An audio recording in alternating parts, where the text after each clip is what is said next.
अस्सलाम वालेकुम दोस्तों, आऊं मुमताज़ ख़ास के लिए दोस्तों तव्हांखे मां ॿुधाईंदो हलां त अॼु असां ही जेको रोड ॾिसो पिया, ही रोड वेंदो आहे पंहिंजो ख़ोज़दार खां पोइ तुर्बत ग्वादर ताईं वेंदो आहे। ही बलोचिस्तान जा जबल आहिनि। हाणे तव्हां ही पॉइंट ॾिसो था त हिते असां पॉइंट ते बीठा आहियूं सिंध ऐं बलोचिस्तान जी सरहदी पट्टी ते।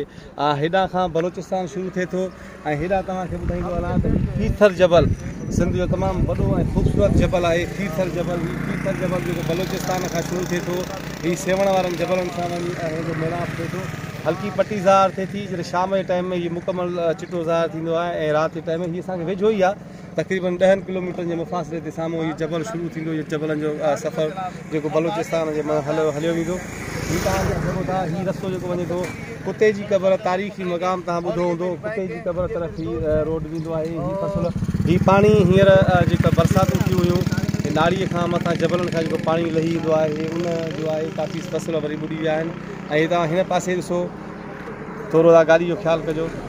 ऐं हीउ पासो तव्हां ॾिसो, हीउ हले थो पियो, हीउ बि बलोचिस्तान आहे। हीउ पासो सिंध वारो आहे ऐं हीउ बलोचिस्तान वारो आहे। हीउ ॿई असांजे सूबनि खे मिलाए थो ऐं असांजे सूबनि में एतिरो भाईचारी आहे। सिंध बलोचिस्तान में जो भाइरनि जी आहे, हितां जा माण्हू रहंदा आहिनि ऐं हिकिड़ो पाण में मोहबतनि जो सिलसिलो आहे। बलोचिस्तान वारा सिंध वारा ईंदा आहिनि, सिंध वारा बलोचिस्तान मां ईंदा आहिनि। हिकिड़ो माना कम्यूनिकेशन आहे, हिकिड़ो पाड़ेसरी वारो आहे, मोहबत आहे ऐं उहो आहे। तव्हां हीअ ॾिसी सघो था ख़ूबसूरत मंज़र। ऐं अॻिते तव्हांखे ॾेखारींदा हलंदासीं। हींअर असां बीठा आहियूं, इहे रबी पुल आहे। रबी पुल मशहूरु आहे, सॾिबी आहे। साम्हूं रबी शाख आहे तमामु वॾी, जेका वञी मंशूर में छोड़ कंदी आहे सेवण खां। कंहिं ज़माने में हिते लंघ ढंढ मशहूरु हूंदी, हाणे लंघ ढंढ न आहे हिते। ही माना रबी पुल करे छॾी अथऊं, जेको पाणी खे हिकिड़ो रस्तो ॾिनो अथऊं। सो दोस्तों अॻिते तव्हांखे अपडेट ॾींदासीं कीथर जबल ऐं हिते असां वञूं था हींअर वंगू वारे तरफ़। दोस्त असांजा टूर ते ईंदा, होॾो जा आबशार, ख़ूबसूरत आबशार ऐं ख़ूबसूरत जबल बलोचिस्तान जा तव्हांखे ॾिसींदासीं। अॻिते जो असांजो सफ़र जारी सारी आहे।